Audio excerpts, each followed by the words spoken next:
자, 오늘 본문 말씀은 요한계시록 5장 말씀입니다. 요한계시록 5장. 자, 1절부터 7절까지만 읽도록 하겠습니다. 요한계시록 5장 1절부터 7절까지. 자, 같이 읽습니다. 내가 보매 보좌에 앉으신 이의 오른손에 두루마리가 있으니 안팎으로 썩고 7인으로 봉하였더라. 또 봄에 힘있는 천사가 큰 음성으로 외치기를 누가 그 두루마리를 펴며 그 인을 떼기에 합당하냐 하나 하늘 위에나 땅 위에나 땅 아래에 능히 그 두루마리를 펴거나 보거나 할 자가 없더라. 그 두루마리를 펴거나 보거나 하기에 합당한 자가 보이지 아니하기로 내가 크게 울었더니 장로 중에 한 사람이 내게 말하되 울지 말라. 유대 지파의 사자 다윗의 뿌리가 이겼으니 그 두루마리와 그 7인을 떼시리라 하더라. 내가 또 보니 보좌와 네 생물과 장로들 사이에 한 어린 양이 서 있는데 일찍이 죽임을 당한 것 같더라. 그에게 7뿔과 7눈이 있으니 이 눈들은 온 땅에 보내심을 받은 하나님의 7영이더라. 그 어린 양이 나와서 보좌에 앉으신 이의 오른손에서 두루마리를 취하시니라. 아멘. 아마 이 계시록 5장 갖고 한 3번 내지 4번 강의를 아마 하게 될 것 같습니다. 자, 우리 지난 계시록 4장을 기억하십니까? 예, 그림을 다 기억하시죠? 예, 그 그림을 보시면은 계시록 4장의 이야기들을 한 번에 다 이야기를 했다는 것을 알 수가 있습니다.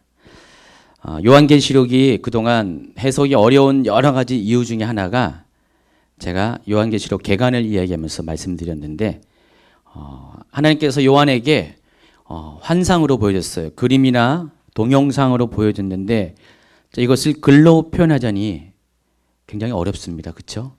여러분, 예, 한 번에 동영상으로 보여준 것들 다 일일이 묘사한다는 것이 쉽지가 않습니다. 더군다나 한 번도 경험하지 못한 일일 경우는 더욱더 그럴 것 같습니다. 그러니까 내가 이미 알고 있는 경험했던 내용들, 지식 있는 내용들, 정보를 알고 있으면은 그것들을 설명하는 것이 어렵잖아요. 그런데 한 번도 보지 못한 것들을, 경험하지 못한 것들을 설명한다는 것은 쉬운 일이 아니라는 것입니다. 저도 찬양할 때, 제가 인도하지 않을 때, 오늘 같은 금요일 날 인도할 때 저는 이제 연습을 같이 못 하잖아요. 그리고 딱 쓰면은 모르는 찬양이 꼭 한두 곡은 나와요. 오늘도 모르는 찬양이 있었습니다. 처음에는 그래서 약간 버벅댑니다. 그래서 잘 안 부르죠. 안 따라 부르다가 한번 쑥 돌아간 다음에 그때서 따라 불러요. 근데 한두 번 불러도 뭐 박자라는 것이, 멜로디라는 것이 요즘 찬양은 쉽지가 않아가지고 잘 못합니다. 그러다 한 서너 번 하면 그때 가서 제대로 목소리가 납니다. 제 목소리가 갑자기 커지면은 아, 목사님이 그랬었구나, 아시기 바랍니다. 그래도 좀 나은 편이죠. 그래도 그날 바로 하는데 어쨌든 간에 익숙한다는 것은 그만큼 내가 자유롭게 이것들을 잘 설명할 수 있는 것인데 사도 요한 같은 경우는 소위 말하는 미증유의 경험들이 너무 많았습니다. 여러분, 이 천국의 모습들은 다 새로워요. 물론 천국의 모습과 이 땅의 모습이 공통되는 것도 많이 있지만은 그러나 미처 경험하지 못한 것들도 꽤 많이 있습니다. 그렇기 때문에 요한계시록이 해석되기가 굉장히 어렵습니다. 그러다 보니까 상징들을 사용할 수밖에 없어요. 이 땅의 것들로 표현할 수 없으니까 이 땅의 것들을 비슷한 것들을 끌고 와서 설명하는 그런 상징적인 그런 표현들이 많이 있습니다. 또 그래서 상징을 풀다 보니까 이것이 또 상징을 해석하다 보면 주관적인 그런 경험이 들어가고 주관적인 관점이 있기 때문에 사람마다 다 달라요.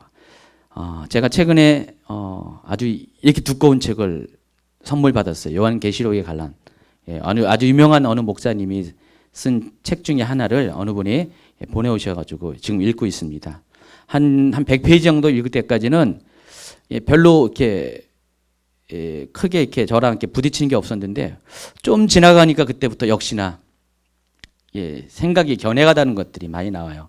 제가 요한계시록에 관한 책들을 몇 번씩이나 완독을 하려고 노력을 해봤는데 번번이 실패했습니다. 어느 정도는 공통점이 많은데 어느 순간에는 전혀 다른 얘기가 많이 나오거든요. 길이 다른 얘기가 많이 나와가지고 덮어버릴 때가 많이 있었습니다. 특별히 요한계시록은요, 이 상징을 해석하는 데 있어서 워낙에 길이 많아요. 다른 길이 많습니다. 100가지 길이 있으면 다 100가지 길이 다 다릅니다. 그래서 사람마다 계시록을 해석하는 것들이 다 달라요. 그래서 여러분이 뭐 어느 목사님은 이렇게 말하는데 왜 목사님은 저렇게 말하냐? 여러분 그거 갖고 이렇게 따질 필요 없습니다. 누구든지 100%는 없어요. 100%는 없고 다만 성경에 다른 성경 다 비교해 가지고 또 막 합당한 그런 길을 찾는 노력이 필요할 뿐이지 어느 누구도 정답은 없습니다. 그만큼 요한계시록은 다른 성경과 비교해서 해석하기가 아주 까다롭다는 것들 여러분 전제로 아시기 바랍니다. 그래서 항상 이 사람 저 사람의 견해들을 다 수용할 수 있는 열려진 마음들이 필요합니다. 지난 시간에 계시록 4장을 다루면서 하늘 보좌의 광경을 제가 설명을 해드렸습니다. 자, 하늘 보좌의 광경을 사도 요한은 어떻게 봤다 그랬습니까? 직접 올라가서 봤다 그랬습니다. 사도 요한 이전에 에스겔도 그렇고 이사야도 그렇고 다니엘도 그렇고 다 비슷비슷한 경험들을 했습니다. 근데 그들의 특징은 뭡니까?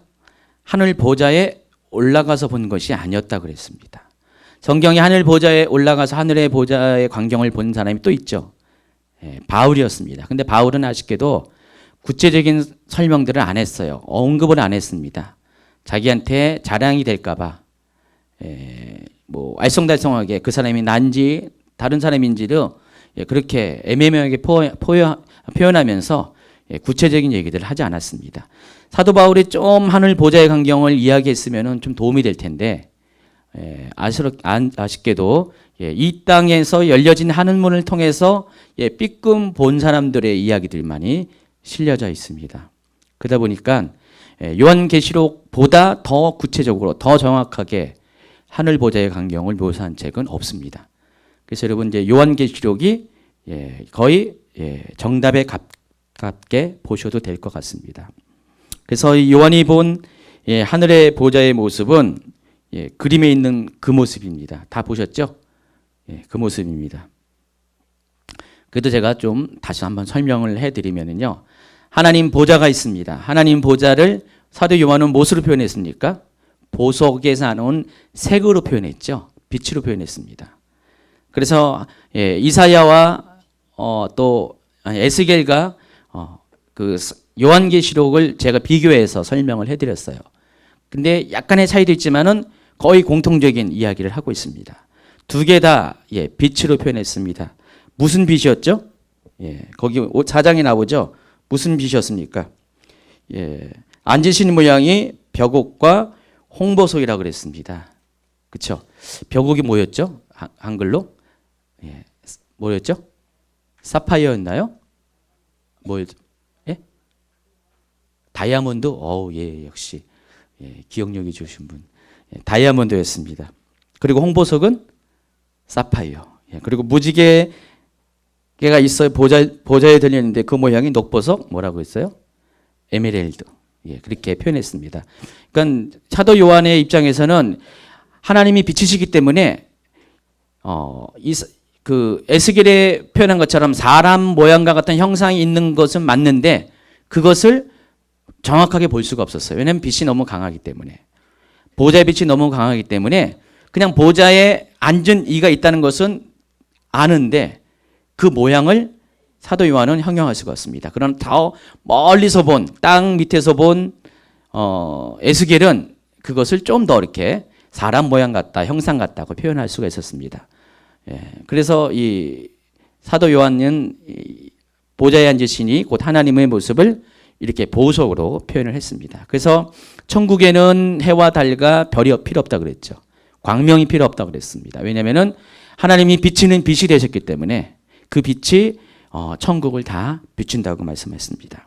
그래서 하나님 보좌를 중심으로 여러 존재들이 있는데 첫 번째가 뭐가 있습니까? 네 생물이 있습니다. 그 네 생물 전에 하나님 바라보좌 밑에 7 횃불이 표현되어 있죠. 그게 바로 하나님의 7 영이라고 그랬죠.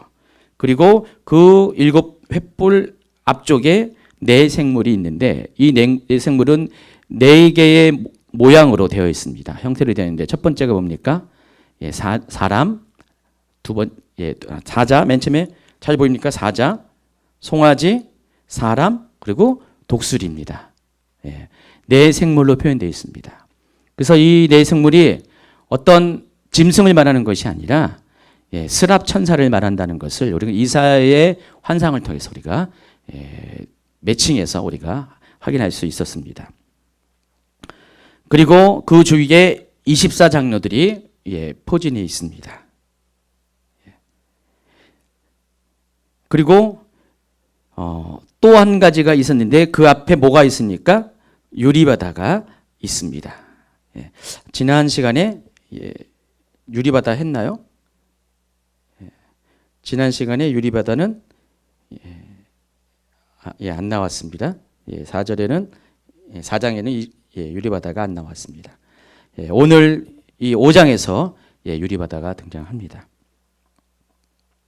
자, 그림을 통해서 여러분의 한 번에 이 광경을 제가 설명한 것들을 한 번에 이해할 수가 있죠. 삽입한 그림을 통해서. 자, 근데 계시록 5장에도 4장과 동일한 하나님 보좌의 광경이 계속 이어지고 있습니다. 근데 이 5장에서는 4장에서 소개되지 아니하는 장면이 나옵니다. 소개되지 않은 존재가 나오는데 그게 누굽니까? 예수님이 여기서 어린 양의 모습으로 등장합니다. 5장에서는. 6절 보세요. 같이. 내가 또 보니 보좌와 내 생물과 장로들 사이에 한 어린 양이 서 있는데 일찍이 죽임을 당한 것 같더라.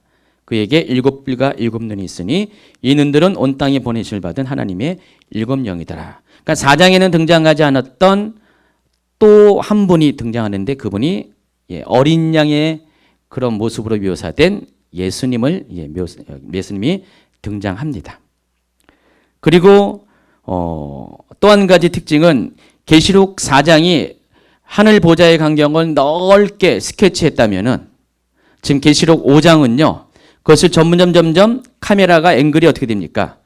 줌을 쭉 해가지고 넓은 광경에서 줌을 시켜가지고 아주 좁은 광경, 스포트라이트를 이렇게 비치는 그런 모습으로 보여지는 것들이 있습니다.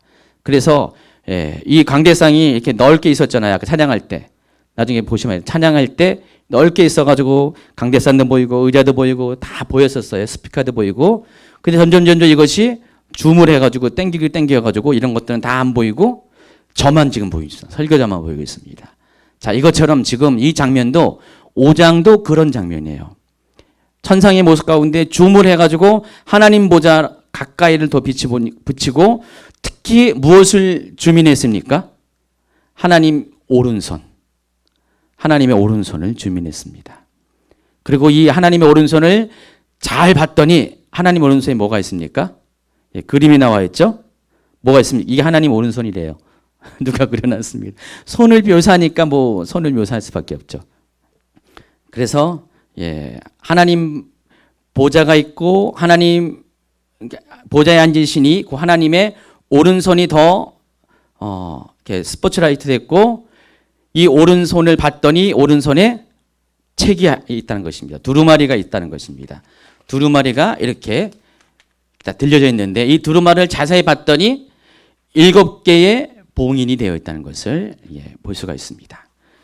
이 봉인이라는 것은 영어로 seal이라고 하는데 인이라고 합니다. 우리가 뭐 7장에 보면 하나님의 또 임마진 14만 4천이 나옵니다. 또 14장에도 나오고요. 임마진 자들이 나오는데 인이라는 것은 뭡니까? 도장을 찍었다는 것이죠. 근데 여기서 이 도장은 어떤 의미의 도장이냐면은 어떤 문서가 비밀 문서라는 것들을 그것들을 나타내기 위해서 개봉할 수 없도록 봉인하는 그 인을 말하는 것입니다. 옛날 로마 시대 때는요. 편지가 있습니다. 그 편지를 아주 중요한 편지들은 어떻게 했습니까? 편지를 내용을 집어넣고 겉봉을 만든 다음에 이런 식으로 두루마리 만든 다음에 거기에다가 찰흙 비슷한 것들로 꾹 누른 다음에 로마의 대부분의 귀족 가문들은 다 자기 도장이 있습니다. 우리가 쓰는 도장과 같은 도장인데 이 도장이 어디에 있냐면 반지에 있어요. 여러분 영화 같은 데 자세히 보면은요. 그런 거 놓치지 마세요. 보면은 그때 반지가 있어요. 이런 왕반지 큰 게 있죠. 거기에 도장이 있습니다. 그거를 찍어요. 이렇게. 그 찰흙 같은데 딱 찍으면은 그것을 아무나 띄면 안 되는 것이죠. 그러면 서류의 가치가 이제 떨어지게 됩니다. 비밀이 열린 것입니다. 그래서 항상 그 편지를 전달한 사람은 이 인이 찍혀 있는 그 상태로 수신자에게 갖다 주고 수신자가 그것을 비로소 개봉하게 되어 있습니다. 그런 인을 말하는 것입니다. 그런 인이 자그마치 7개. 자, 성경에서 7이라는 것은 무슨 수입니까? 완전수죠. 완전히 봉인되었다라는 것입니다. 그 두루마리가 지금 보여지고 있습니다. 지금 계시록 5장은 바로 그 장면으로부터 시작을 하고 있습니다.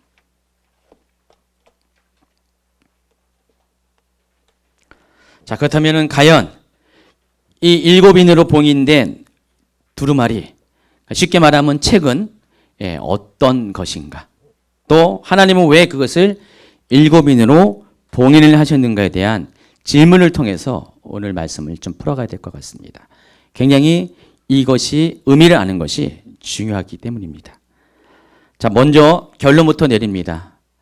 하나님께서 왜 이 두루마리 스크롤을 봉인했는가? 왜 이런 봉인된 책을 주었는가?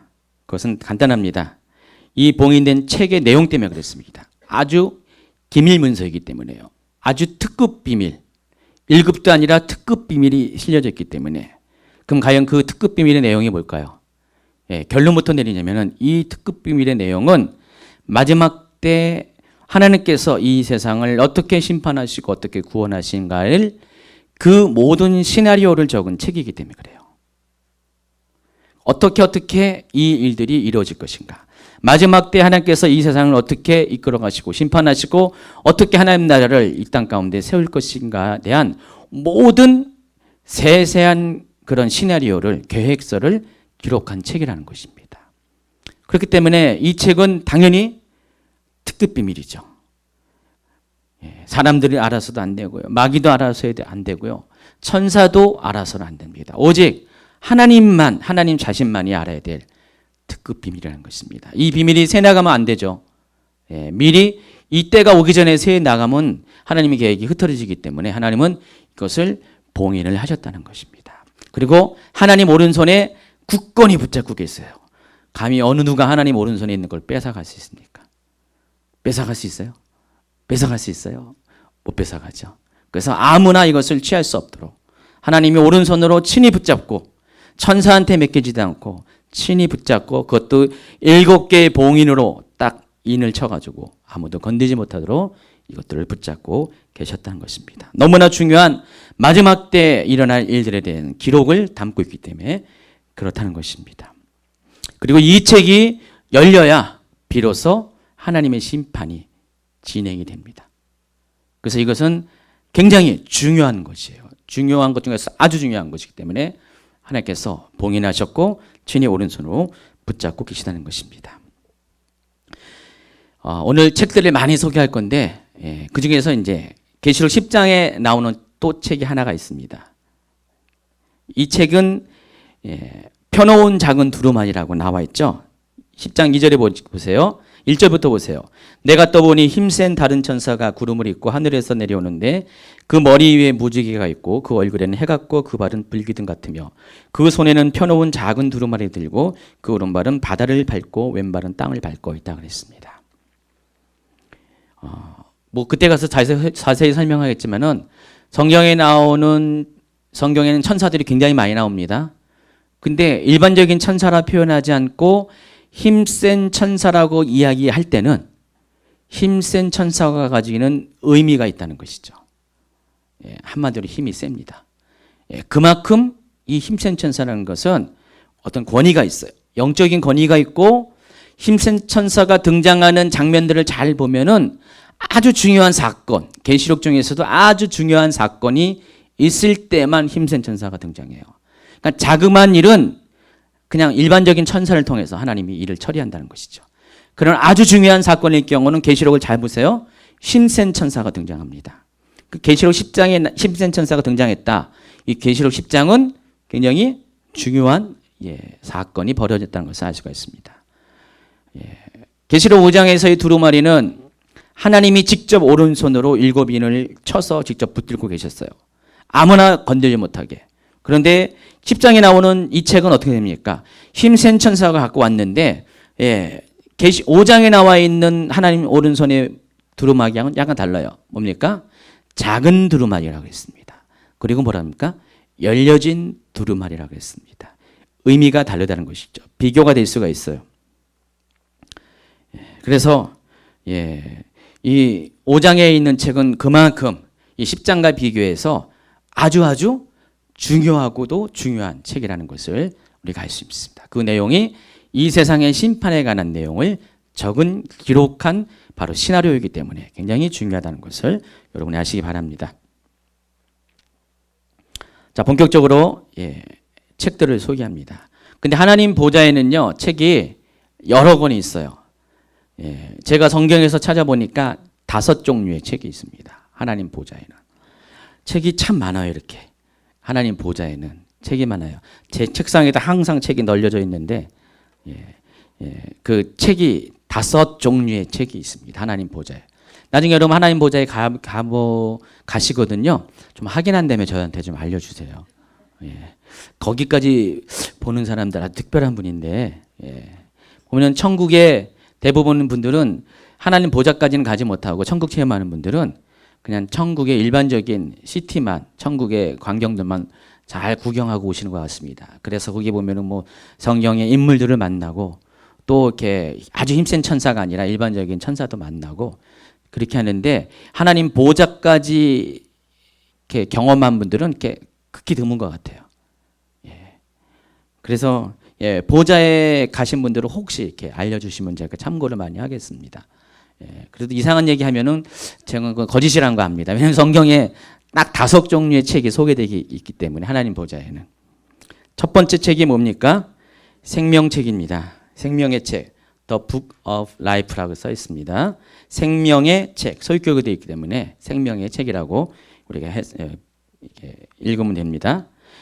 다른 곳에는 뭐 생명의 책이라고도 하고 생명책이라고도 합니다. 자, 이 생명책은 어떤 책입니까? 이 생명책은 간단히 말하면 결론적으로 말하는 하늘나라의 시민권을 가진 사람들이 이름이 기록된 책을 말합니다.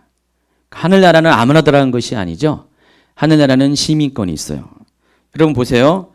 빌립보서 3장 20절에 보세요. 234페이지 맨 밑에. 그러나 우리의 시민권은 하늘에 있는지라 그랬어요. 그러니까 시민권이 어디에 있다고요? 하늘에 있어요. 우리는 하늘에 시민권을 가진 사람입니다. 자, 빌립보서 4장 3절을 또 보세요. 누가복음부터 봅시다. 누가복음 10장 20절에 보면은 귀신들이 너희에게 항복하는 것으로 기뻐하지 말고 너희 이름이 하늘에 기록된 것으로 기뻐하라 그랬습니다. 또 빌립보서 4장 3절에 보니까 참으로 나와 멍에를 같이 한 내게 구원하니 복음에 나와 함께 힘쓰던 저 여인들을 돕고 또한 글레멘트와 그 외에 나의 동역자들 도우라. 그 이름들이 어디에 있다고요? 생명책에 있다고 그랬습니다.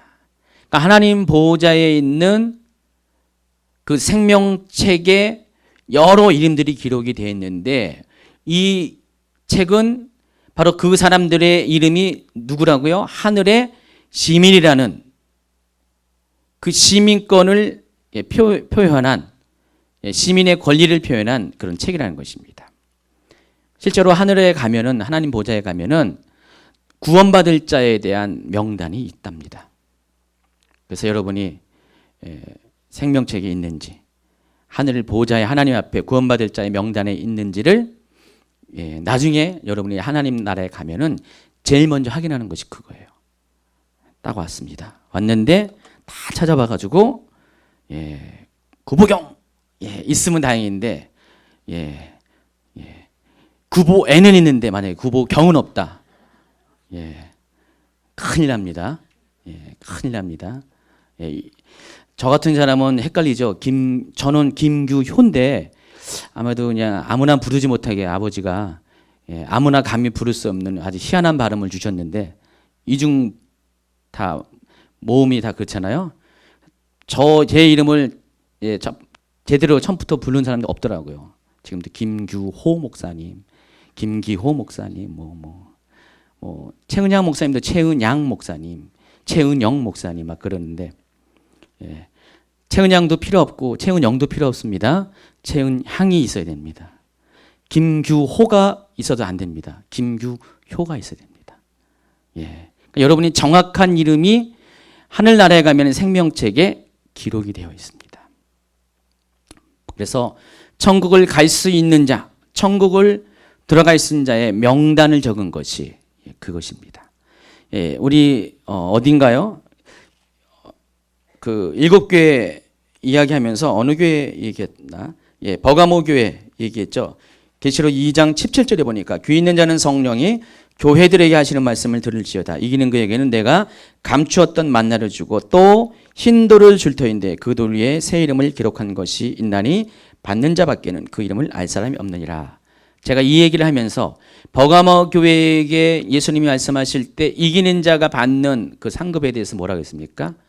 흰 돌이라고 했습니다. 이 흰 돌이 의미하는 것이 뭐라고 설명했습니까? 로마 시대 당시 이 흰 돌이 의미한 것은 어떤 파티를 열 때, 어떤 축제를 열 때, 어떤 고귀한 귀족들이 초청해서 혼인잔치 같은 거 열 때 아무나 들어간 것이 아니라 초청장이 있어야 됩니다. 오늘날은 종이로 초청장을 주는데 옛날에는 흰 돌에다가 그 사람의 이름을 기록해가지고 그것을 보여줘야지 들어갈 수 있다고 말했습니다. 자, 그래서 예수님이 이 말씀하시는 게 뭡니까? 바로 흰 돌에 자기 이름을 새겨 넣어야지 천국에 입장할 수 있는 것이에요. 이기는 자에게 뭐라 그랬어요? 천국에 입장할 수 있는 입장권을 주겠다는 것이죠. 그러면 이기지 않으면 어떻게 됩니까? 입장권을 받을 수가 없어요. 여기는 입장권이라고 얘기했고요. 어쨌든 하나님 보좌에는 누가 구원을 받을 수 있는가에 대한 모든 사람의 이름을 기록한 책이 있다는 것입니다. 그게 바로 생명의 책, 생명책입니다. 그래서 하늘나라의 호적과 같아요. 주민등록 등본과 같습니다. 그래서 여러분 여기에 명단이 없으면 큰일 납니다. 그래서 생명책에 기록된 사람들만이 구원받고 천국에 들어갈 수가 있습니다. 다니엘서 12장 1절로 한번 같이 읽도록 하겠습니다. 그때 내 민족을 호위하는 대군 미가일 일어날 것이요 또 환란이 있으리니 이는 개국이래 그때까지 없던 환란일 것이며 그때 내 백성 중 무릇 책에 기록된 모든 자가 구원을 얻을 것이라. 자, 여기서 그때는 다 세 번에 걸쳐서 그때를 나오는데 이 그때는 뭡니까? 마지막 때를 말하는 것입니다. 이때는 책에 기록된 모든 자만이 구원을 받을 수가 있어요. 또 계시록 21장 27절 무엇이든지 속된 것이나 가증한 일 또는 거짓말을 하는 자는 결코 그리로 들어가지 못하되 오직 어린 양의 생명책에 기록된 자들만 영어로 하면 only 단지 누구만요? 생명책에 기록된 사람들만이 천국에 들어갈 수가 있다는 것입니다. 근데 이 계시록에서는요, 이 생명책을 가리켜서 좀 더 앞에 수식어가 붙습니다. 그냥 Book of Life가 아니라 그 앞에 또 뭐가 붙어 있죠? The Lamb's Book of Life라고 써 있습니다. 램, 더 램 하면은 정관사로 해가지고 대문자가 붙어 있으니까 바로 그 양인데, 그 어린 양인데, 정관사로 붙어 있고 대문자로 되어 있기 때문에 대문자로 할 때는 하나님을 가리킬 때만 대문자를 가리키거든요. 소문자가 아니기 때문에 바로 어린 양, 그 예수님을 말하는 것이죠. 예수님을 시청할 때 더 램을 영어로 더 램, 대문자 램을 표현합니다. 그러니까 어린 양의 생명의 책에 기록된 자가 천국에 들어간다고 했습니다. 자, 그렇다면은 이 어린 양의 생명의 책이라는 단어에서 할 듯이 생명책의 효력과 범위가 제한되어 있음을 알 수가 있습니다. 다 생명의 책이 아니라 다 하늘의 시민권을 가진 기록을 책이 아니라 오직 예수님을 통해서만 길이요 진리요 생명이신 오직 예수님을 통해서만 그 이름이 기록된 사람.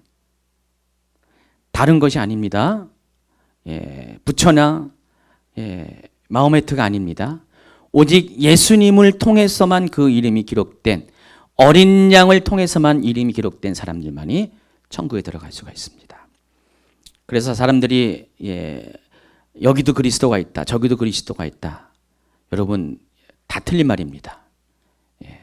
심지어는 목회자들 중에서도 종교다원주의 영향을 받아서 꼭 예수님만이 그리스도라는 그런 믿음을 강조하지 않은 사람들 많이 있습니다. 예수님도 그리스도지만은 다른 데도, 다른 종교에도 그리스도가 있다라고 설명하는 그런 목회자도 있습니다. 실제로 있습니다. 성경은 분명히 말합니다. 오직 어린 양의 생명의 책에만 기록된 사람이, 오직 그런 사람들만이 천국에 들어갈 수가 있습니다. 그래서 어린 양의 생명의 책이라는 단어에는 이 생명책의 효력과 범위가 재현되어 있음을 알 수가 있습니다. 곧 어린 양이신 예수 그리스도의 대속을 통해서만 생명을 얻을 수 있다는 것입니다. 사도행전 4장 27절, 12절 다른 이로서는 구원을 받을 수 없나니 천하 사람 중에 구원을 받을 만한 다른 이름을 우리에게 주신 일이 없습니다. 요한복음 14장 6절 예수께서 이르시되 내가 곧 길이요 진리요 생명이니 나로 말미암지 않고는 아버지께로 올 자가 없느니라. 히브리서 10장 2절 그 길은 우리를 위하여 휘장 가운데 일어놓으신 새로운 산 길이요 휘장은 고의 육체, 예수 그리스도의 육체라 그랬습니다. 이와 같은 생명책, 그 중에서도 어린 양의 생명책이 첫 번째 하나님 보좌에 있습니다. 근데 이 생명책과 관련돼서 제가 한 가지 더 참고적인 이야기를 설명해 드리겠습니다. 처음에 이걸 얘기할 때는 제가 한 반 페이지로 설명을 다 했는데 오늘 갑자기 또 마음이 땡겨가지고 다시 좀 더 준비했더니 4페이지가 됐어요. 이 참고사항을 4페이지에 걸쳐서 엄청 했습니다. 그래서 이게 좀 어쩌면 여러분에게 필요할 것 같아가지고 제가 좀 긴 참고사항이지만은 좀 소개 좀 해드리고 또 생명책에 대해서 계속해서 설명을 해드리겠습니다. 자, 이 생명책은 어디에 처음 나옵니까? 아까 봤죠? 생명책 어디 나왔습니까? 다니엘서에 나와 있죠. 다니엘서 12장에 아까 나왔잖아요. 그때 내 백성 중에 무릇 책에 기록된 모든 자가 구원을 얻을 것이라 그랬죠. 근데 여기서는 직접적으로 생명책이라는 언급을 하지 않았어요. 신약 성경에 이르러서 비로소 생명책이라는 단어가 나옵니다. 다니엘서는 생명책이라고 표현하지 않았지만은 생명책과 같은 뉘앙스의 표현들이 여기 나왔다는 것이죠. 그렇다면 구약에서도 구약 성도들도 어린 양의 생명책은 몰랐어도 생명책의 개념은 알고 있었다는 것을 알 수가 있습니다. 그러니까 생명책이라는 것은 신약에 나오는 용어지만은 어린 양의 생명책이라는 것은 바로 계시록에 나와 있는 용어지만은 구약의 성도들도 생명책의 의미는 알고 있었다는 것입니다. 여러분 그게 또 내용이 뭐가 있냐면은 모세가 하나님 앞에 자기 백성을 중보할 때 그가 자기의 목숨을 담보로 하나님께 중보를 하죠. 그때 뭐라고 표현했습니까? 내 이름이 하나님의 책에 지어질지라도 저 백성을 나 대신 구원해달라고 용서해달라고 이렇게 간청하는 장면이 나옵니다. 그러니까 모세도 하나님 앞에 천국에 들어갈 하나님 나라의 보좌에 들어갈 사람들의 명단을 기록한 책이 있다는 것을 인지를 하고 있었다는 것입니다. 그래서 구약의 성도들도 이 생명책에 대해서 알고 있었어요. 레위기 23장에는요. 하나님께서 모세를 통해 이스라엘 백성들이 지켜야 할 여러 가지 절기 제도들을 소개합니다. 특별히 이 23장에는요. 이 절기들을 2개의 그룹으로 나눕니다. 첫 번째가 봄에 지키는 절기가 있고요. 두 번째가 가을 절기가 있습니다. 봄 절기가 4가지가 있는데 6월절이 있습니다. 또 무교절이 있습니다. 초실절이 있고요. 오순절이 있습니다. 그리고 가을 절기는 나팔절과 속죄일과 장말절이 있습니다. 자, 그런데 이 절기절은 1차적으로는 이스라엘 백성들이 출애굽 과정에서 하나님 베푸셨던 은혜를 기억하게 하시려고 지키라 하신 것입니다. 또 레위기 주제와 관련돼서 하나님께서 이 절기들을 주신 이유가 뭐냐면은 레위기는 주제가 레위기 19장 2절에 나와 있습니다. 내가 거룩하니 너희도 거룩하라. 거룩이라는 주제를 가지고 쓴 책입니다. 그래서 레위기는요, 전반부는 우리가 어떻게 거룩할 수 있는가를 다루는 그런 책입니다. 그래서 우리가 어떻게 거룩해질 수 있습니까? 레위기에서는 제사를 통해서 거룩해질 수 있다고 합니다. 그러니까 제사를 통해서 우리의 죄를, 제사의 제물을 통해서 우리가 죄를 제물에게 전가해서 하나님께서 그걸 받으실 때, 연락할 때 우리의 죄가 사해진다고 믿습니다. 그래서 제물한테 어떻게 됩니까?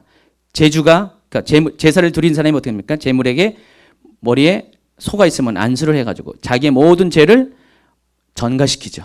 그리고 그 소를 잡아가지고 하나님께 드릴 때 자기의 죄가 없어진다, 용서를 받는다고 믿고 있습니다. 그렇게 되면 우리가 거룩해지고 하나님 나라에 갈 수 있다고 생각합니다. 그래서 하나님은 그 제사 드리는 제도들을 설명을 합니다. 그 5가지의 제사를 소개해요. 제일 먼저 번제, 바로 원죄의 문제를 해결하는 것. 두 번째가 뭡니까? 속죄제. 속죄제는 우리가 무의식적으로 또 불가항력적으로 지은 죄를 고범죄에 해당하는 겁니다. 번제는 원죄의 문제, 속죄제는 고범죄의 문제. 어쩔 수 없이 드리는 범죄. 이것을 해결하기 위해서 드리는 죄. 세 번째가 속건제. 이것도 고범죄인데 이것은 내가 안 하면 안 해도 되는 건데 알면서도 지은 죄 있죠. 그 죄를 해결받기 위해서 속건제를 드리고요. 그리고 또 화목제, 그리고 소제, 5가지의 제사를 드립니다. 그래서 이 5가지 제사의 목적과 이 제사를 어떻게 드리는가, 왜 드리는가를 설명한 것이 나와 있어요. 레위기에는, 전반부에는. 그리고 후반부에는 그렇다면 그러니까 이 거룩을 우리가 거룩해졌는데 이 거룩을 어떻게 유지할 수 있는가에 대한 답을 주기 위해서 절기제도를 소개하고 있습니다. 절기제도는 그런 것이에요. 이 절기라고 할 때 히브리어로 모아딤이라고 했습니다. 이 모아딤이라는 것은 어떤 의미가 있냐면은 때가 되면은, 어느 때가 되면은 하나님께서 우리를 기다리신다는 것이죠. 만약에 초막절이 될 때, 우리가 초막절에서 매년 그 초막절이 되면 하나님께 제사를 드리죠. 하나님께 나오죠. 그럼 초막절이 되면은 하나님이 우리가 나오는 것을 기다리셔서 우리가 드리는 제사를 받는다는 것입니다. 그게 모아딤이에요. 그래서 우리가 그걸 통해서 하나님을 만나는 거죠. 그래서 절기제도가 있기 때문에, 정해진 날이 있기 때문에 우리는 반강제적으로도 어떻게 됩니까? 하나님께는 나아가야 돼요.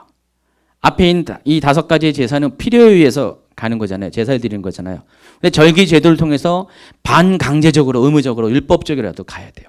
가령 이스라엘 사람들은요, 1년에 3번에 걸쳐서 반드시 예루살렘에 가서 하나님 성전에서 제사를 드리게 되었습니다. 그래서 예수님도 1년에 3번을 꼭 가셨어요. 이스라엘 남자이기 때문에. 그걸 통해서라도 자주간 하나님 성전을 가까이 갈 수가 있었잖아요. 그게 이제 제사 제도입니다. 그 제사 제도가, 아니요, 그 절기 제도인데, 이 절기 제도가 크게 2개의 그룹으로 나누는데, 봄에 드리는 절기가 있고 가을에 드리는 절기가 있습니다. 근데 이것은 다 이스라엘 역사 가운데 중요한 의미가 있는 날과 연관되어 있어요. 그래서 이 모든 절기 제도들 앞에는요, 절기의 그 히브리어에서는 공통적으로 이렇게 절기 제도를 할 때 대부분 욤이라는, 뒤에 나오지만 대속제 욤 키르프라는 단어가 쓰이는데, 욤이라는 단어가 이렇게 거의 들어갑니다. 욤이라는 것은 뭐냐면은 영어의 데이에 해당하는 것이에요. 날. 키르프, 키프루하면 대속제일, 대속제의 날 할 때 욤이라는 단어가 씁니다. 그래서 절기들은 이스라엘의 역사 가운데 하나님과의 관계 속에서 어떤 사건과 아주 연관된 그런 의미들을 갖고 있어요. 가령 6월절은 어떤 날이냐? 6월절은 가장 먼저 하나님과의 관계 가운데서 하나님께 주신 절기입니다. 그 6월절이 뭡니까? 이스라엘 백성이 애굽에 재앙이 내릴 때, 10가지 재앙이 내릴 때 마지막 10번째 재앙, 장자가 죽임을 당하는 그 재앙이 있었죠. 그때 애굽의 모든 집에 장자들은 다 죽임을 당했습니다. 죽음의 천사가 와가지고 다 죽였을 때 심지어는 가축에 처음 난 것도 다 죽였죠. 그런데 이스라엘에 속한 것들은 죽임을 당하지 않았습니다. 어떻게 죽이면 안 되겠습니까? 유월절 어린 양을 잡았고 그 어린 양을 잡고 그 피를 가지고 문선주와 임방에다가 입구에다가 발라놓으면은 죽음의 천사가 사람들을 죽이러 장자를 죽이러 지나갈 때 그것을 보고 통과했다. 영어로 그래서 유월절을 가리켜서 패스오버 해가지고 패스오버라고 그러죠. 지나쳐 버렸다. 넘어 지나갔다. 그래서 그게 이제 여기 한문으로 유월 넘어 지나갔다. 넘어 지나갔다. 가지고 유월절이라는 단어를 씁니다. 그래서 이 유월절은 장자의 재앙에서 구원하신 하나님 사람들을 구원하신 사건을 기억하기 위해서 유월절을 합니다. 그런데 출애굽기 12장 2절에 보면은요. 하나님께서 이런 말씀하세요. 유월절을 경험하게 한 다음에 이 달을 너희에게 달의 시작 곧 해의 첫 달이 되게 하고라고 이렇게 했습니다. 그러니까 유월절을 가리켜서 첫 달이 되게 하겠습니다. 그러니까 유월절을 1월 1일로 삼으라고 했습니다. 이스라엘은 달력이 몇 개가 있습니다. 자, 우리나라는 달력이 뭐가 있습니까? 2개가 있죠. 첫 번째가 일반적으로 지키는 태양력으로 지키는 달이 있죠. 그리고 또 뭐가 있습니까? 음력이 있죠. 이스라엘은요. 일반적인 태양력도 지키고요. 그리고 또 뭘 지키냐? 민간력이 있습니다. 그러니까 우리나라 음력과 비슷한 개념이죠. 민간력이 있고 또 한 가지가 종교력입니다. 이 종교력은 이스라엘의 종교적인 경험과 관련돼서 하나님께서 이 유월절을 가리켜서 새해 첫 달 첫날이 되게 지정하셨기 때문에 이 유월절을 종교력으로 1월 1일로 지킵니다.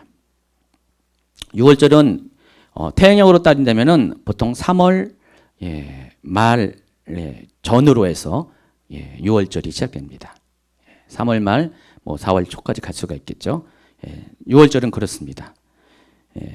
그러니까 민간력으로 따진다면은 이 유월절이 7개월 차이가 납니다. 그럼 어떻게 됩니까? 계산해 보세요. 이런 데 오려면 갑자기 계산이 안 되기 때문에 그래서 이 세 가지 달력을 이스라엘은 쓰고 있습니다. 그래서 6월절은 실제적으로 봄에 해당하는 것이에요. 3, 4월에 해당하는 것이에요. 그래서 봄절기에 해당하는 것입니다.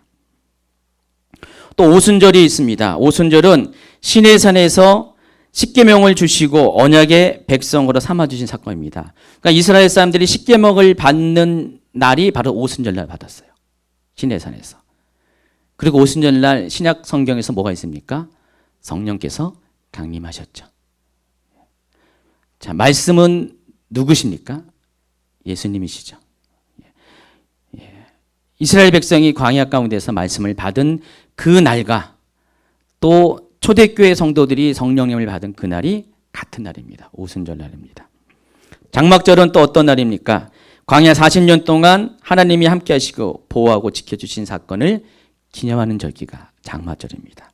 자, 이와 같이 1차적으로는 이 절기들은 이스라엘 백성들이 출애굽 과정에서 하나님이 베푸셨던 은혜를 기억하려고 지키시라고 명령했던 것, 레위기 주제를 따른다면은 거룩을 유지하기 위해서 지키라고 명령했던 것이 바로 이 절기들입니다. 그런데 이 절기들은 출애굽 사건으로 끝나는 것이 아닙니다. 출애굽 사건을 기념하는 것으로 끝나는 것이 아니라 장차 인류를 구원하시기에 이 땅에 오실 바로 예수님과의 사역, 그리스도의 사역과도 아주 연관된 그런 절기라는 것입니다. 그래서 첫 번째로 예수님은 유월절과 어떻게 관련됐습니까? 유월절 어린 양으로 오셨어요. 예수님이 어떻게 정말로 유월절 절기 가운데 죽으셨잖아요. 십자가에 죽으셨잖아요. 그 옛날 우리의 생명을 대신해서 어린 양이 죽었던 것처럼 예수님도 똑같이 우리의 생명을 대신해서 어린 양 유월절에 어린 양으로 돌아가셨다는 것입니다. 자신의 몸을 내주셨다는 것입니다. 유월절 다음 날부터 시작하는 것이 뭐냐면 무교절이에요. 무교절은 뭐냐면은 이스라엘 백성이 출애굽을 할 때 출애굽을 할 때 6월절은 바로 출애굽 그 당일 날을 말하는 거죠. 그날을 말하는 거죠. 출애굽 하는 날. 예. 그때 이스라엘 백성들에게 하나님이 먹을 것을 준비하게 했어요. 근데 그 먹을 것이 뭡니까? 아직 발효되지 않는 떡. 그래서 무교병이라고 합니다. 효모가 없는 떡 이런 말입니다. 그래서 요즘 말로 말하면은 개떡 그런 거죠. 예. 아주 맛없는 개떡. 예. 그런 거. 요즘 개도 안 먹습니다. 그것은. 예.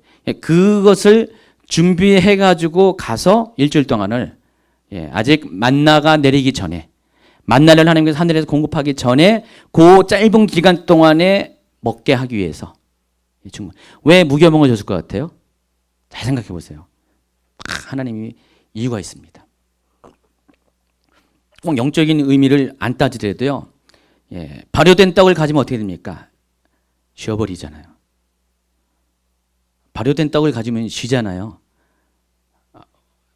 몰라요? 발효되지 않는 떡은 며칠을 갈 수가 있어요. 그래서 하나님이 그렇게 세밀하게 배려하신 것입니다. 영적인 의미도 있겠지만, 그래서 이 누룩 없는 떡을 먹으면서 무교절을 지키는데 맛도 없는 거잖아요. 실제로 이렇게 이걸 먹습니다. 이때 바로 예수님께서 십자가에서 그 몸을 찢기시고 무덤에 누우신 그 시간, 우리말로 우리식으로 하면은 그 뭐죠? 고난주간을 말하는 것이죠. 그런 시간을 지키는 의미에서 무교절을 허락하셨고요. 또 초실절이 있습니다. 이 초실절은 무교절 다음에 그 안식 그 이튿날 초실절이 있는데 이 초실절이 우리가 알고 있는 부활절과 같은 날이에요. 부활절날 예수님 초실절날 예수님이 안식 그 첫날 이튿날 예수님이 부활하셨죠. 그래서 고린도 전서 15장 20절에는 예수님이 가르쳐서 뭐라고 합니까? 부활의 첫 열매가 되셨다고 했습니다. 초실절은 첫 열매를 드리는 날이에요. 첫 열매라는 의미의 초실이.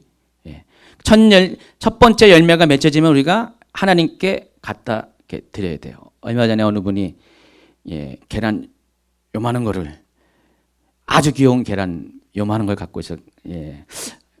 이게 뭔지 아니면은 닭을 키우셨는데 닭이 알을 깠대요. 그렇다고 목사님한테 먼저 드시라고 요만한 계란. 그 계란 좋더라고요. 왜냐면은 다른 계란은요, 일반 마트에서 산 계란은 탁 치면은 계란 노란자도 살아있는 것도 있지만은 막 퍼지 그러잖아요. 이 계란은 진짜 계란인 것 같아요.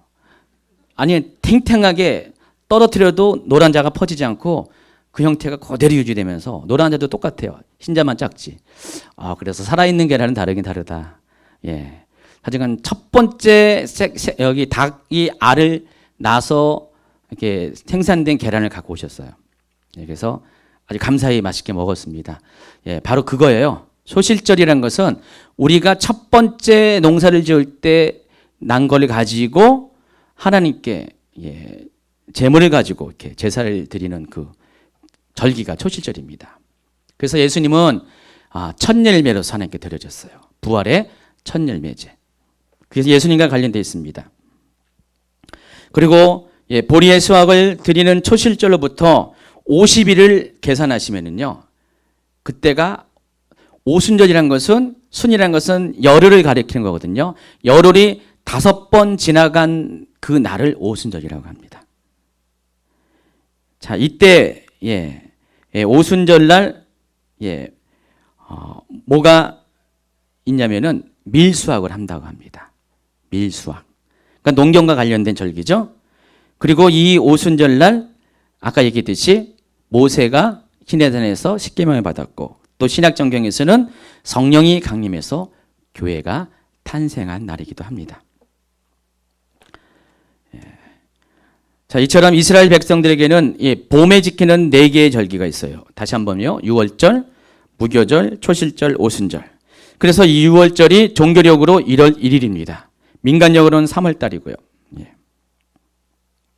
근데 이것을 가리켜서 다 예수님의 사건과 다 같이 연결돼서 설명을 하고 있죠. 6월절에 예수님이 6월절 어린 양이 되셨고 또 무교절 동안에는 예수님이 그 죽음 가운데 있었고, 또 초실절날 부활의 첫 열매가 되셨고, 또 오순절날 성령이 강림해서 교회가 탄생됐고, 그 예수님의 초림 때 사건과 관계가 되어 있습니다. 이것은 이미 역사 가운데 이루어졌어요. 근데 아직 이루어지지 않는 가을절기가 남아 있습니다. 자, 이것은 언제 이루어지냐? 바로 예수님의 재림의 시기 가운데 이루어지게 된다는 것입니다. 그래서 이 가을절기들은 나팔절, 속죄일, 장막절은 재림의 때와 관계된 절기들입니다. 아직 이루어지지 않습니다. 곧 이루어질 그런 남은 절기들입니다. 자, 나팔절은 어떤 날이냐면은 6월절로부터 7번째 달 첫 날에 해당하는 날입니다. 이때 이 나팔절이 어떤 사건이 일어납니까? 나팔을 불 때 무슨 사건이 일어납니까? 성도가 휴거가 됩니다. 성도가 휴거됩니다. 마지막 나팔을 불 때 성도가 휴거가 되죠. 이 나팔절은 성도의 휴거를 예표하는 절기입니다. 그리고 그 다음에 나팔절이 시작되자마자 또 열흘 동안 지켜지는 게 있는데 뭐냐면은 속죄일입니다. 속죄일. 나팔절이 끝나자마자 속죄일이 진행됩니다. 그리고 속죄일의 끝날 마지막 10일째 되는 날이 속죄일 중에서 크다 해서 대속죄일. 대속죄일이 있습니다. 그래서 이 대속죄일 기간을 성경적으로는 7년 환란 기간을 예표하고 있습니다. 환란 기간. 그리고 이 속죄일이 지난 다음에 장막절이 또 있습니다. 이 장막절은 예수님께서 지상에 재림하셔서 이 땅에 천년왕국을 세우실 때 바로 그것을 예표하는 것이 장막절이라는 것입니다. 그럼 가을절기는 아직 남아있는 거예요. 예수님이 오셔야지만 성취되는 절기라는 것입니다. 자, 그것을 제가 그림으로 이렇게 갖다 놨습니다. 잘 보시면 알겠지만은 스프링 할러데이가 있고 폴 할러데이가 있습니다. 이스라엘에 봄 축제가 있고 또 가을 축제가 있는데 이 봄 절기에는 패스오버가 있고요. 아까 얘기했던 6월절이 있습니다. 무교절이 있습니다. 또 초실절 있고요. 그리고 펜타코스트 오순절이 있습니다. 그게 다 영어로 다 표현되어 있잖아요.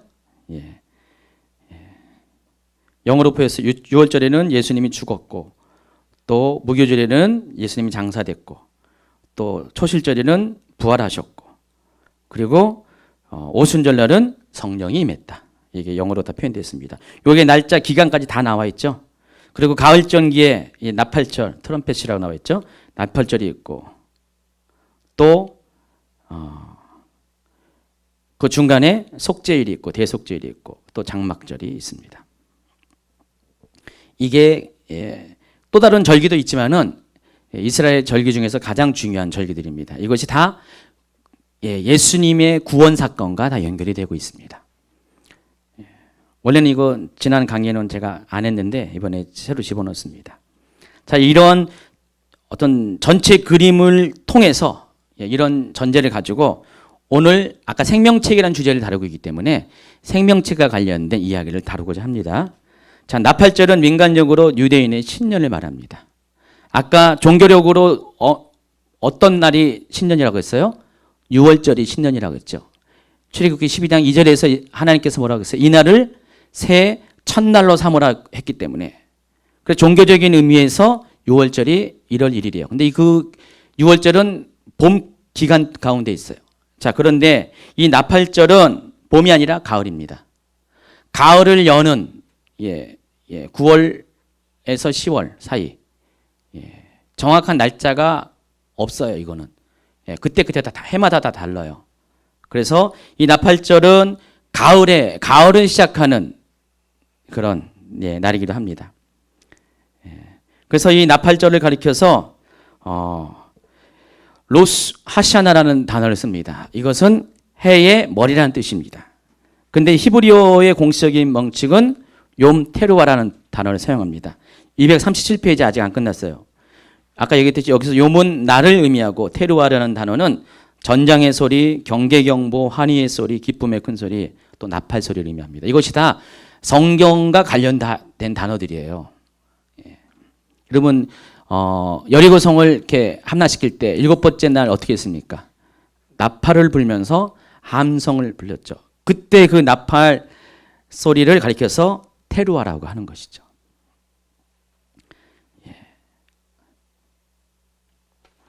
두 가지 이름입니다. 욤 테루아 또 로슈 하사나. 이것은 어쨌든 간에 이스라엘이 공식적으로 지키고 있는 신년이에요. 그러니까 6월절은 종교적으로 1월 1일이라면은 우리가 지금 여기 구정을 지키듯이 이스라엘에 있어서 구정에 해당하는 날이 바로 나팔절이라는 것입니다. 신년입니다. 또 농사적으로는 이 나팔절은 가을 농작물을 마지막으로 거두게 되는 그런 초막절을 지키기 위한 시작입니다. 나팔절과 초막절이 열 며칠 차이 나요. 지난번에 누구죠? 안간현 목사님이 오셨을 때 두 번째 날 찬양할 때 제가 이 나팔을 불렀잖아요. 찬양할 때 불렀잖아요. 그랬더니 목사님이 갑자기 생각났다고 했잖아요. 지금이 계산해 보니까 나팔절과 같다. 근데 신을 그날 정도가 나팔절이었었어요. 저는 의도한 전혀 몰랐는데 생각은 안 하고 그냥 불었는데 그날이 나팔절이었어요. 그래서 이때가 이스라엘에게 있어서는 1월 1일이에요. 그러니까 나팔절이 되면 어떻게 하냐? 뒤에 밑에 나와 있나? 239페이지 보세요. 나팔절 239 밑에 보면은 나팔절이 시작되면은 왜 나팔절이냐면은 나팔을 부는 날이기 때문에 그래요. 이 나팔을 불어요. 한 100여 개의 각기 다른 뿔나팔을 가지고 나팔을 붑니다. 그래서 먼저 나팔 소리가 4번에 걸쳐서 다른 나팔을 불러요. 그러니까 1월 1일이 됐다는 것을 알려주는 의미에서 한 번의 나팔 소리를 쫙 냅니다. 이걸 가리켜서 테키아라고 합니다. 제가 실은 이 나팔 부는 실력이 있으면은 이거대로 다 여러분에게 불러주고 싶었는데 제가 실력이 거기까지는 안 돼요. 근데 여러분 한번 동영상을 잘 찾아보면은 어떤 랍비가 이것을 이렇게 한번 이렇게 샘플로 보여준 게 있어요. 실제로 이것이 테키아입니다 하면서 한번 불고, 자 이것이 쉐바렘입니다 하면서 짧게 3번을 불고, 그다음에 이것이 테루아입니다 하면서 스타카토로 9번 딱 연속해서 불고, 또 마지막으로 테키아 하가돌이라고 하면서 가장 길게 웅장하게 부는 것들을 시범을 보여주는 장면이 동영상에 있어요.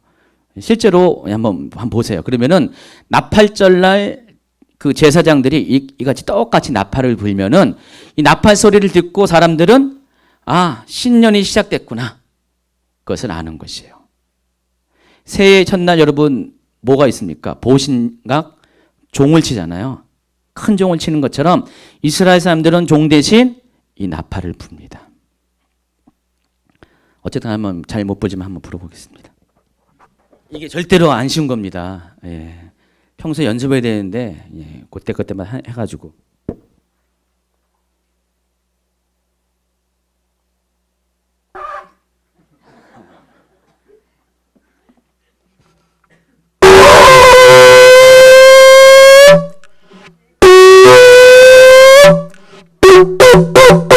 이렇게 나팔절날 이렇게 나팔을 4종류의 다른 그런 형태의 나팔을 불어서 나팔절을 알립니다.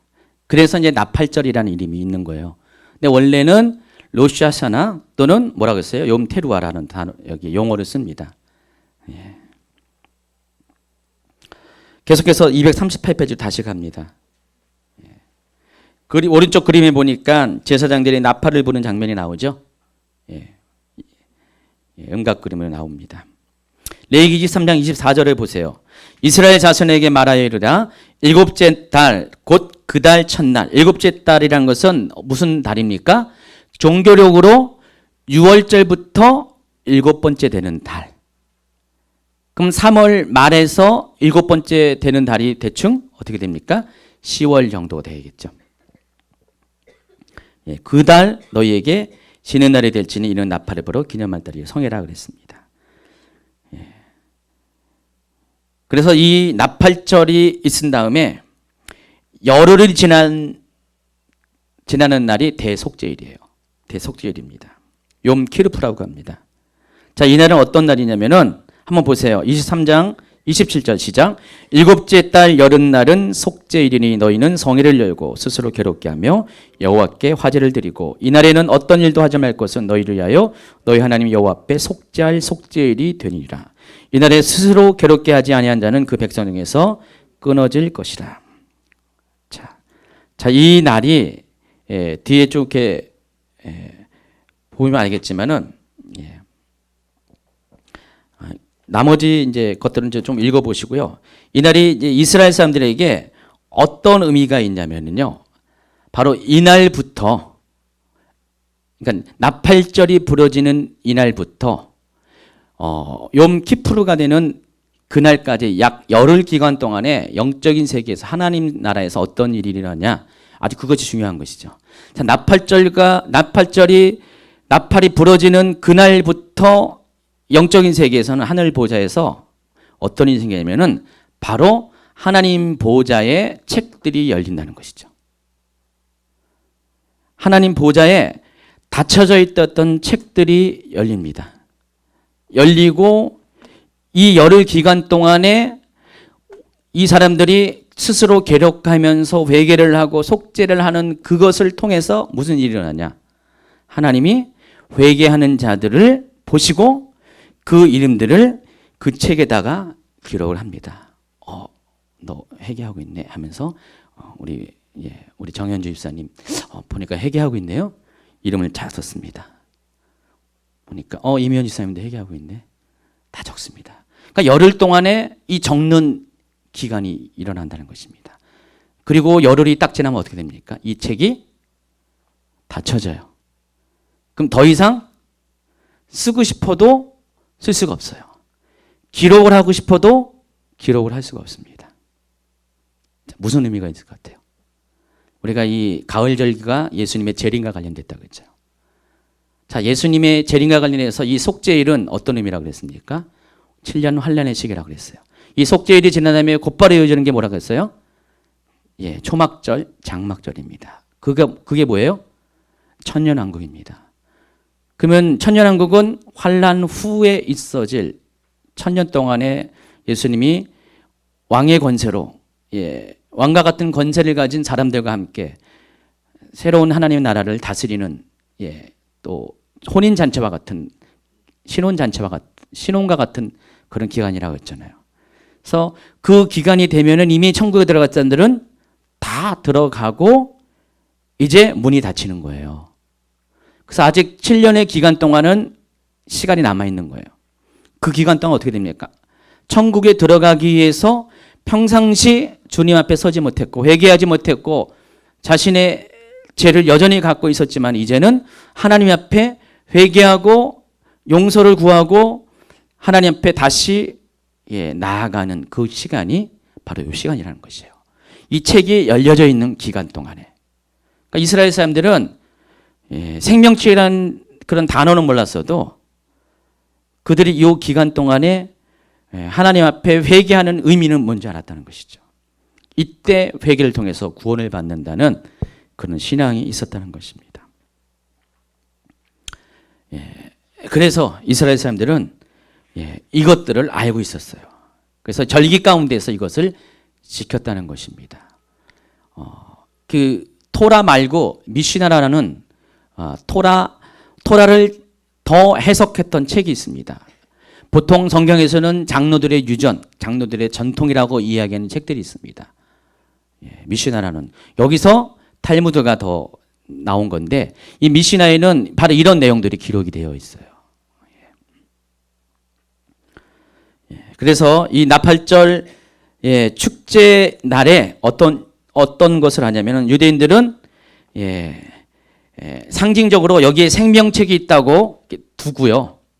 눈에 보이지 않잖아요. 생명책이 있다고 보고 이 나팔절 축제 가운데, 설날 축제 가운데 사람들이 빙빙 막 돌면서 춤을 추면서 축제를 합니다.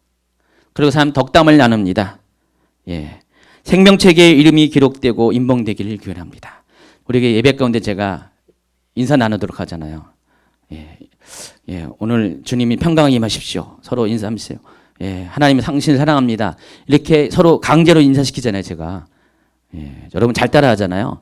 그런 것처럼 이 기간 동안에 그 생명책이 여기 있다라고 보이지 않지만은 믿음을 가지고 두고 사람들이 삥삥 돌면서 막 춤을 추면서 축제를 하면서 만난 사람에게 뭐라고요? 생명책에 우리 집사님 이름이 기록되기를 기원합니다. 그게 인사라는 것이죠. 그런 축제의 모습들이 있다는 것입니다. 그래서 이 나팔절 날 생명책이 열리고 또 대속죄일 날 이 책이 임봉된다는 것을 유대인들은 그렇게 믿음으로 가졌기 때문에 그런 행사를 한다는 것입니다. 그래서 이 열흘간을 가리켜서 두려움의 날, 공포의 날. 왜냐하면 이 기간을 잘 보내지 않으면 어떻게 됩니까? 생명책에 이름이 기록되지 못하기 때문에. 이 기간을 깨어있지 않으면은 자기가 구원에서 탈락될 수 있기 때문에 이것은 굉장히 중요한 날이에요. 실제로 이스라엘의 그런 절기 중에서 가장 실질적으로 중요한 날이죠. 이때 잘못하면은 초막절에 못 들어가요. 이게 바로 이제 우리 그리스도의 재림과 관련돼서 영적인 의미가 그것입니다. 우리가 하나님은요, 마지막 이 7년 기간 동안에 마지막 때가 되면은 정말 여러분을 최선을 다해서 구원받을 수 있도록 최선을 다하실 것이에요. 여러분, 환난전 비밀 휴거는 아닙니다. 하나님은 그런 분이 아니에요. 하나님은 할 수만 있으면 최대한 여러분들을 구원코자, 마귀는 할 수만 있으면 구원받는 사람을 미혹시키고, 이 두 가지 사건이 동시에 일어나요. 가지고 이 환난 기간은 아주 치열한 영적 전투가 일어날 것입니다. 한 사람은 잘 믿다가 배도할 수 있고요. 한 사람은 잘 못 믿다가 마지막 생명줄을 붙잡고 회개하고 천국에 들어간 사람이 생깁니다. 구원받은 사람도 많을 것이고 구원에서 탈락한 사람도 많을 것입니다. 이스라엘 사람들의 이 믿음처럼 이 기간 동안에 정말 마지막 기회가 열려지기 때문에 그래요. 그래서 생명책이 나팔절 때 열리고요. 그리고 욤 키르푸, 대속죄일 날 이 생명책이 닫히기 때문에 요 때를 놓치면은 모든 것이 다 끝이라는 것입니다. 그래서 이 생명책이 열리는 이 기간을 가리켜서 열흘 동안을 두려움의 날이라고 표현합니다. 여기도 욤이라는 단어를 씁니다. 자, 이와 같이 계시록은요, 이 생명책에 대해서 아주 중요하게 여기고 있습니다. 그러니까 생명책에 이름이 기록되냐 기록되지 못하냐에 따라서 나의 구원이 가부가 결정이 되기 때문입니다. 자, 누구든지 생명책에 기록되지 못한 사람은 어떻게 됩니까? 계시록 20장 15절 시작. 생명책에 기록되지 못한 자는 불못에 던져지리라. 자, 이 불못은 일반적인 우리가 말하는 그 지옥을 말하는 것이 아니라 계시록 21장 8절에 나와 있는 바로 영원한 지옥, 둘째 사망을 말하는 것입니다. 같이 읽도록 하겠습니다. 그러나 두려워하는 자들과 믿지 아니하는 자들과 흉악한 자들과 살인자들과 음행하는 자들과 점술가들과 우상 숭배자들과 거짓말하는 모든 자들은 불과 유황으로 타는 곳에 던져지니 이것이 둘째 사망이라. 우리가 한 번 죽는 것으로 끝나는 것이 아니라 우리가 두 번 죽습니다. 한 번 죽은 다음에 우리가 다시 부활하잖아요. 백부자 심판 앞에 부활하잖아요. 그래서 요한복음에서는 마지막 때는 두 가지 부활이 있다고 얘기합니다. 한 사람은 생명의 부활, 한 사람은 심판의 부활. 생명의 부활은 천국 가기 위해서, 새하늘과 새 땅에 들어가기 위해서 부활을 받는 거고, 또 심판의 부활은 이 둘째 사망에 들어가기 위해서, 영원한 불못 심판에 들어가기 위해서. 이 영원한 불못 심판은 이미 앞서서 계시록 19장 후반부에 적그리스도 짐승이 들어갔고 거짓 선지자가 먼저 들어갔고 그리고 나중에 마귀가 들어갈 것이고 모든 악인들이 들어갈 것입니다. 생명책에 기록되지 않은 사람은 그런 심판을 받는다는 것입니다. 또 한 가지가 있습니다. 생명책에 기록된 이름이 영원한 효력을 이어지는 것이 아닙니다. 성경에 보면은요, 생명책에 기록됐다 할지라도 다시 지어진 것이 가능하다는 것입니다. 천국에는요, 지우개가 있습니다. 지우개가 있습니다. 어떤 사람은 지우개가 없다고 생각하는 사람이 있는데 천국에는요, 지우개가 아주 확실하게 준비되어 있습니다. 그러니까 여러분이 생명책에 이름이 기록되어 있다 할지라도 영원히 안 지워지는 것이 아니라 아무리 세게 확실하게 굵은 걸로 썬다 할지라도 지어질 수가 있다는 것입니다. 다시 말해서 한 번 구원이 영원한 구원이 아니라는 것입니다. 자, 에베소서 1장을 한번 보시면은요, 하나님께서 이런 우리에게 이런 계획을 갖고 있다고 말씀합니다. 241페이지. 곧 창세전에 그리스도 안에서 우리를 택하사 우리로 사랑 안에서 그 앞에 거룩하고 흠이 없게 하시려고 그 기쁘신 뜻대로 우리를 예정하사 예수 그리스도로 말미암아 자기들의 아들들이 되게 하셨다 그랬습니다. 이것이 소위 말하는 예정론이죠. 하나님께서 우리를 구원하시려고 우리를 선택하셔서 예정을 하셨다는 것입니다. 그래서 하나님의 예정 가운데 저와 여러분은 다 하나님 생명책에 기록이 되었습니다. 근데 그 상태로 유지되면 참 좋은데 현실은 그렇지가 않다는 것입니다. 시편 69편 28절 같이 들어가겠습니다. 그들을 생명책에서 지우사 의인들과 함께 기록되지 말게 하소서. 또 출애굽기 32장 32절. 그러나 이제 그들의 죄를 사하시옵시고 그렇지 않으면 원하건대 주께서 기록하신 책에서 내 이름을 지워 버려 주시옵소서. 누군지 내게 범죄하면 내가 이건 잊지 마시고요. 또 계시록 3장 5절에 보면은요, 이기는 자는 이와 같이 흰 옷을 입을 것이요 내가 그 이름을 생명책에서 결코 지우지 아니하고. 성경을 보면은 생명책에서 지어질 수 있다고 분명히 이야기하고 있습니다. 또 계시록 13장 8절에 보니까 이런 말도 있습니다. 죽임을 당한 어린 양의 생명책에 창세 이후로 이름이 기록되지 못하고 이 땅에 사는 자들이 있다고 그랬습니다. 자, 그들은 다 짐승에게 경배한다고 그랬습니다. 창세 전에는 하나님이 우리를 생명책에 기록될 자로 다 예정을 하셨어요. 근데 문제는 창세 이후에 인간이 출생하고 인간이 범죄한 이후에는 어떻게 됩니까? 아담 이후에 사는 사람들은 생명책의 이름이 영원히 기록되는 것이 아니라 기록되었다가도 지워질 수 있는 그런 가능성이 열렸다는 것입니다.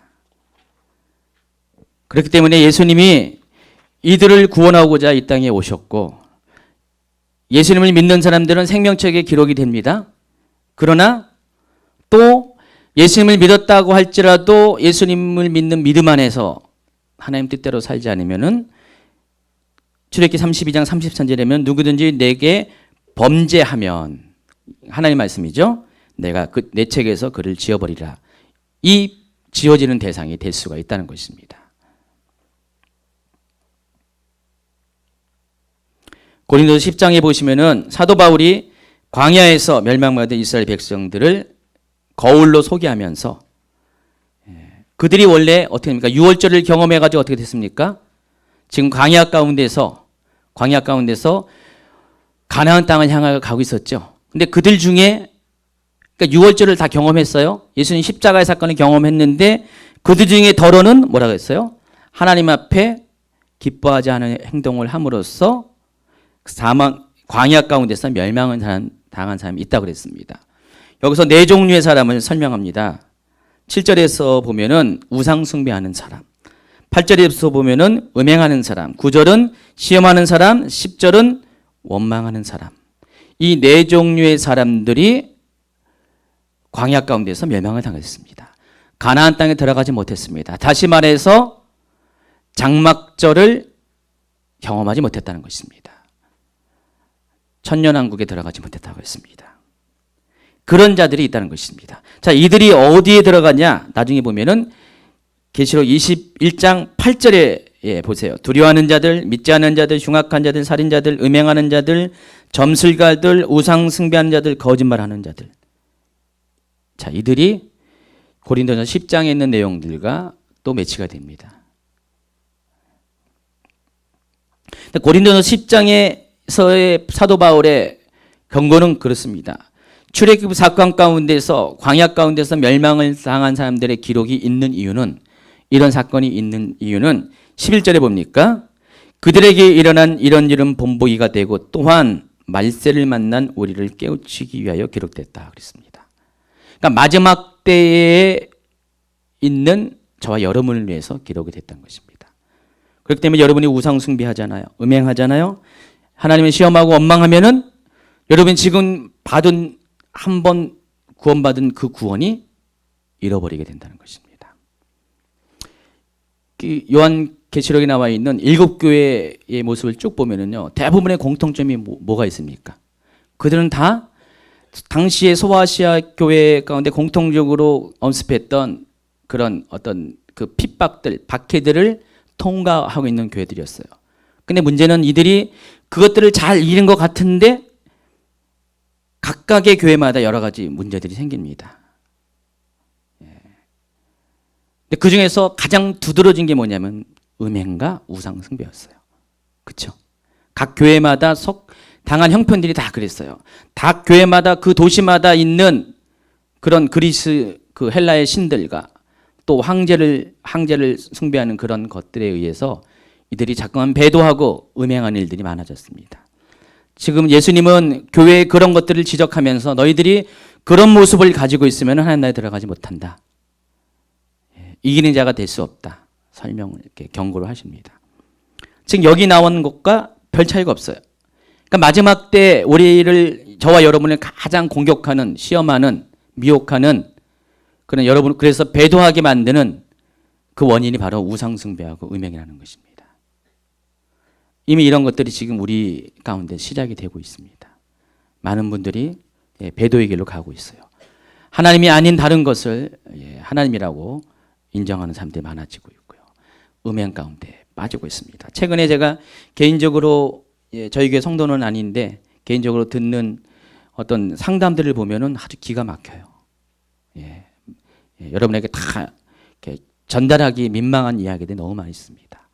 다 교회에서 다 직분자고 교회에서 겉으로 보기에는 다 아주 아무런 문제 없이 살아가는 분들인데 그 내막 가운데서는요, 얼마나 경건하지 못하고 얼마나 죄악이 많은지를 그것을 막 고백할 때 본인 속한 교회 목사님한테는 차마 얘기를 못하겠다고 저한테만 다른 교회 목사님이니까 항담한다고 하면서 도와달라고 막 얘기를 들어보면은 아주 심각한 죄들이 많이 있어요.